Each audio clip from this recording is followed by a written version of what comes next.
Kamu sebenarnya nggak benar-benar benci sama perut buncit kamu, paha dan lenganmu yang besar, atau stretch mark dan selulitmu, jerawatmu atau bekas jerawatmu, payudaramu yang terlalu besar atau yang terlalu kecil, rambutmu yang selalu rontok, tipis, atau rambutmu yang keriting, atau tinggi badan kamu yang terlalu tinggi atau yang terlalu pendek.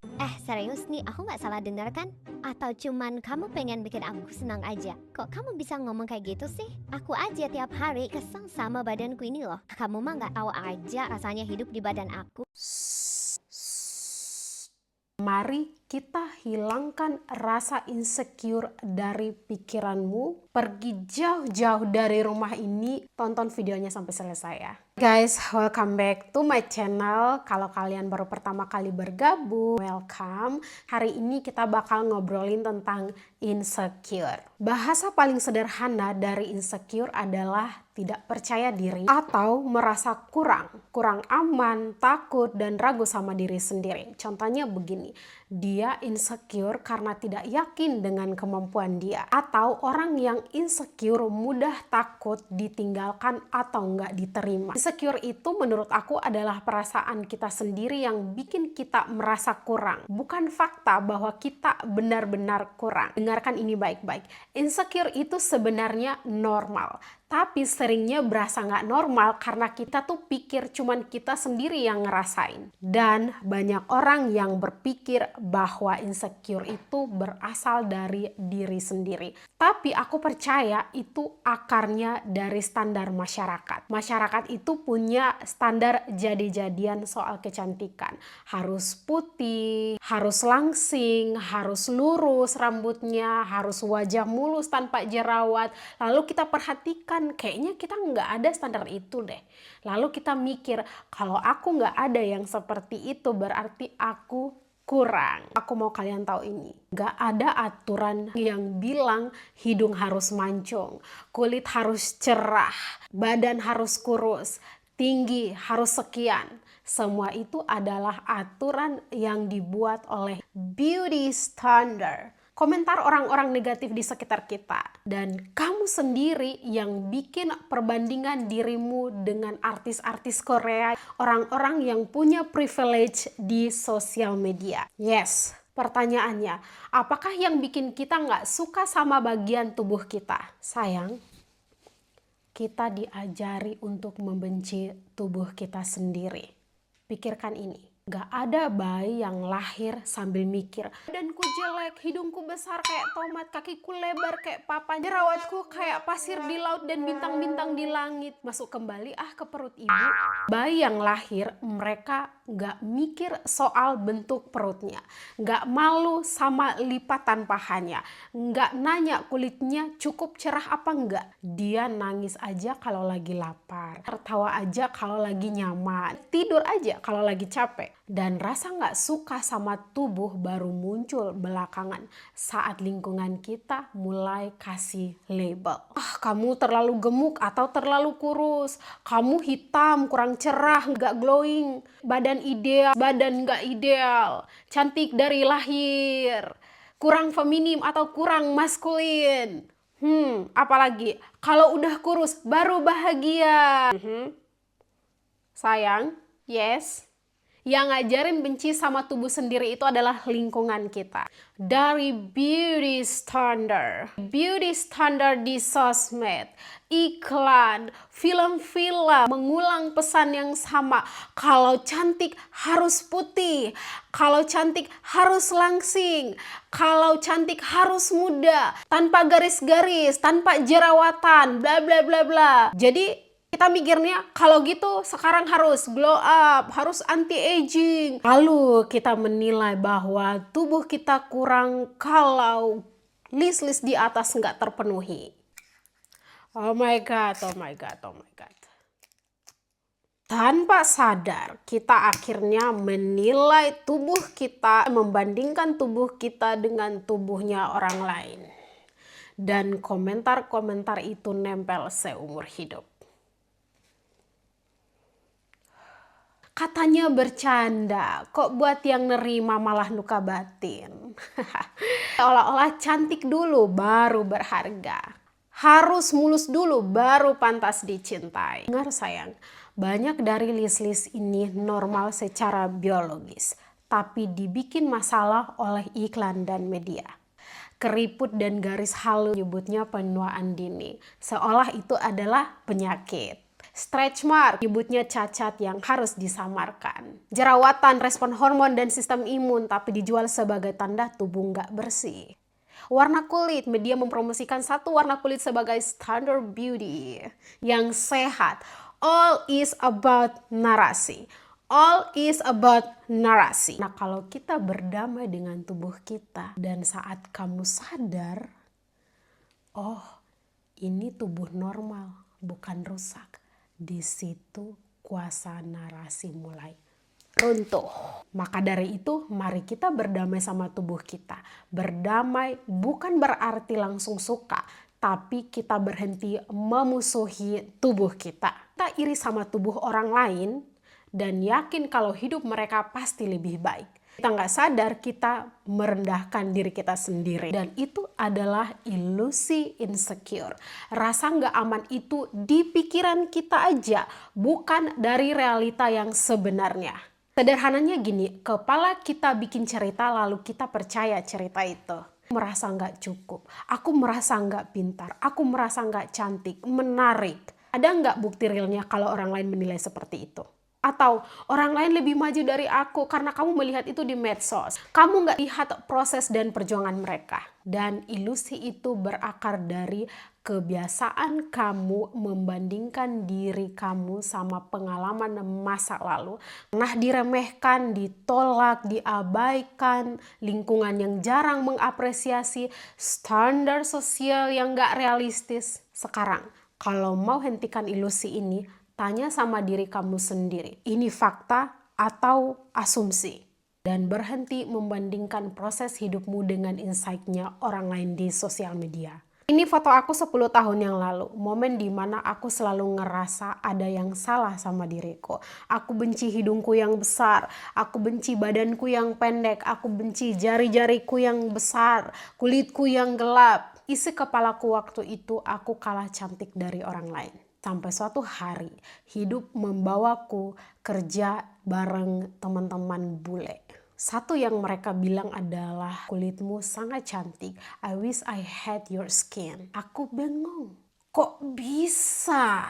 Yang selama ini aku sembunyikan, yang selama ini aku anggap kekurangan, yang selama ini aku benci, kok justru mereka kagumi. Komentar mereka sedikit banyak mengubah perspektif aku tentang diri sendiri. Tapi aku gak langsung percaya diri pada saat itu. Aku mikir kalau mereka bisa melihatku seberbeda itu, selama ini siapa yang salah? Tubuhku atau caraku melihat diriku sendiri? Karena rasa penasaranku yang tinggi, aku mulai tanya ke beberapa orang lain. Orang-orang yang menurut aku cantik, ideal, kelihatan pede, kelihatan sempurna. Kalian tahu apa? Jawaban mereka bikin aku kaget. Ada yang bilang insecure sama hidungnya, ada yang bilang dia benci sama warna kulitnya, ada yang merasa badannya salah bentuk, ada yang selalu merasa kurang meski sudah dipuji banyak orang. Dan aku sadar bahkan orang yang terlihat sempurna pun hidup dengan daftar kebencian sama tubuhnya sendiri. Aku sadar satu hal penting, semua itu relatif, gak ada yang benar atau salah. Manusia di dunia ini gak ada yang sempurna. Jadi kenapa aku harus stres mikirin tubuh yang sudah diciptakan sempurna oleh Tuhan? Kadang kita lihat orang yang pede banget karena soal privilege. Privilege itu tuh kayak keberuntungan yang gak semua orang punya. Entah dari keluarga, orang tua jadi support system terbaik, yang gak ngejudge fisik atau pilihan hidup mereka. Mereka hidup di rumah yang aman, gak toksik, gak ada tuntutan. Orang tua yang mau dengerin anak, bukan cuma nyuruh-nyuruh doang. Dan orang yang punya lebih banyak privilege biasanya lebih gampang merasa aman dan lebih pede. Sebenarnya rasa insecure itu seringnya bukan karena kita nggak cukup, tapi karena start hidup kita tuh beda-beda dan itu tuh wajar, itu normal. Kak Marisa tuh pernah bilang, to look good, we feel good. Penampilan fisik itu nyambung banget sama perasaan kita dari dalam. Kalau kita sehat, kalau kita nyaman, kalau kita happy, aura kita kebawa ke ekspresi, postur tubuh dan juga energi kita. Dan orang lain juga bisa merasakan hal yang sama. Aku mau kasih tahu ini ke teman-teman. Tanamin ini baik-baik bahwa insecure itu normal. Boleh ngerasa takut, boleh ragu atau kurang pede, itu wajar. Tapi jangan biarkan rasa takut itu mengatur keputusanmu, bikin kamu diem atau ngerasa nggak layak. Aku pernah dengar salah satu podcastnya Jay Shetty yang bilang kalau ego itu selalu ingin posisi ekstrim, paling atas atau paling bawah. Ego suka ngedorong kita ke dua hal yang ekstrem. Aku paling hebat atau hidupku paling buruk. Padahal keduanya sama-sama nggak realistis. Kalau kita sadar itu ada tanda insecure kita yang belum kita sadari, ego nggak mau lihat itu sebagai kenyataan. Dia hanya pengen kita merasa paling di atas atau paling di bawah. Tapi itu tergantung dari fokus kamu. Energi flows where focus goes. Energi kita mengikuti kemana fokus kita diarahkan. Kalau kita terus fokus sama rasa insecure-nya kita, energi kita bakal kesedot ke hal-hal negatif itu. Akhirnya insecure itu merasa makin besar dan makin menyala. Tapi kabar baiknya adalah kamu bisa mengalihkan fokusmu, fokus ke pikiran yang positif. Misalnya pencapaian kecil hari ini, bangun pagi tepat waktu, udah minum 8 gelas hari ini, udah nggak banyak scrolling medsos hari ini, udah jalan kaki, udah stretching atau udah yoga sebentar, mungkin udah journaling atau udah belajar sesuatu hari ini, atau udah afirmasi ke diri sendiri. Rawat diri adalah sebuah tindakan yang bikin kita merasa berharga. Percaya deh, kalau fokusmu berubah berarti energi kamu juga ikut berubah. Gimana supaya kita mengurangi rasa insecure kita? 6 langkah praktis yang bisa kamu ikuti, yaitu yang pertama adalah accept that you are human. Ngerasa insecure itu normal, semua orang pasti punya rasa takut, ragu atau minder di beberapa momen. Rasa insecure itu nggak bikin kita lemah, itu hanya bagian dari manusiawi. Dan kalau kamu bisa menerima itu, kamu nggak bakal terlalu keras sama diri sendiri dan bisa mulai fokus menghadapi insecure dengan tenang. Kedua adalah ubah cara bicara kamu ke diri kamu sendiri. Gimana kalau realita hidup kamu sesuai sama kata-kata jahat yang kamu bilang ke diri sendiri? Misal, aku nggak bisa, aku nggak secantik dia, aku nggak merasa cukup, aku selalu minder, akhirnya iya beneran minder terus. Itu yang terjadi dalam hidupmu. Kata-katamu itu jadi kenyataan, kata-katamu itu adalah doa, kayak mantra. Kalau kita sering ngomong yang jelek, hati dan pikiran kita bakal ikut percaya. Kalau kamu mulai ngomong yang baik-baik ke diri sendiri, hati dan hidupmu juga akan berubah. Kata-kata itu adalah powerful. Jadi sekarang ganti. Aku nggak cukup baik, ganti. Aku sedang belajar. Latih terus sampai bisa refleks. Yang ketiga adalah rawat tubuh dan pikiran. Tidur cukup, makan sehat, olahraga ringan, lakukan hobi, journaling, meditasi, biar pikiran kamu tuh punya ruang buat bernafas. Nomor 4, nobody thinks about you as much you think they do. Orang lain sibuk dengan hidupnya sendiri. Stop berasumsi bahwa semua orang akan memperhatikan kamu. Kita seringkali insecure karena kita pikir orang lain menilai kita. Padahal kebanyakan orang itu sedang sibuk dengan hidupnya mereka. Yang kelima adalah hentikan perbandingan yang gak sehat. Terlalu banyak menghabiskan scrolling media sosial sering bikin kamu lupa bahwa yang ditampilkan itu adalah highlightnya mereka, bukan real life-nya mereka. Stop bandingkan diri kamu dengan versi terbaiknya orang lain. Yang keenam adalah hargai tubuh atas fungsinya. Kaki yang masih bisa pakai untuk jalan jauh, mata yang bisa melihat pemandangan indah, tangan yang bisa memasak, yang bisa mencuci, yang bisa merawat diri. Kita sayang sama mereka. Dan ingat, kamu nggak bisa kontrol tinggi badan, kamu nggak bisa kontrol bentuk tulang wajahmu. Tapi kamu bisa kontrol kesehatan kamu, pola tidur kamu, cara berpakaian kamu, cara kamu merawat tubuh kamu, cara kamu ngomong ke diri kamu sendiri. Itu semua kamu bisa kontrol. Tubuh kita nggak rusak. Tubuhmu itu adalah rumah sendiri. Dia bisa bawa kamu melewati banyak hal yang terjadi dalam hidup.